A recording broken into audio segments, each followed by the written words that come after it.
Most people know what Prohibition and the Volstead Act was, but since we are so far removed, we look back on it as something we can't believe ever happened.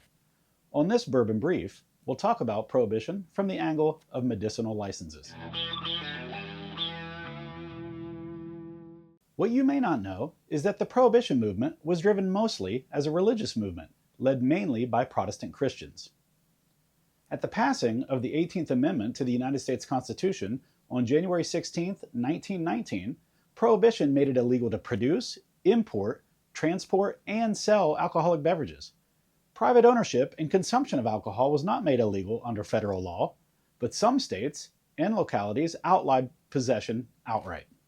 One exception to the ban on alcohol production was if distilleries applied for and were granted a medicinal license.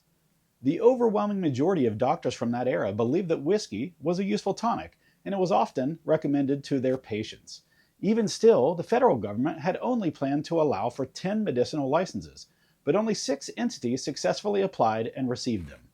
Those distilleries were Brown-Forman, Glenmore, Frankfurt Distilleries, Schenley, American Medicinal Spirits, and A.P.H. Stitzel Distillery. Of these 6, only Brown-Forman still exists as the same company.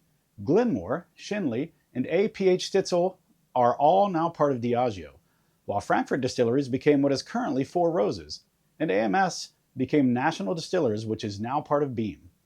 Unfortunately, many major brands and distilleries that did not get a medicinal license fell victim to Prohibition and were closed permanently. Some saw a reprieve in 1929 when the government permitted limited new production for around 28 distilleries.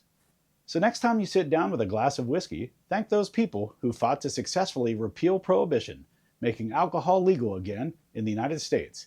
But until next time, sit back, grab a pour, kick up your feet, and enjoy some bourbon. To join our private barrel club or to order Bourbon Hunters glassware, go to www.bourbonhunters.com.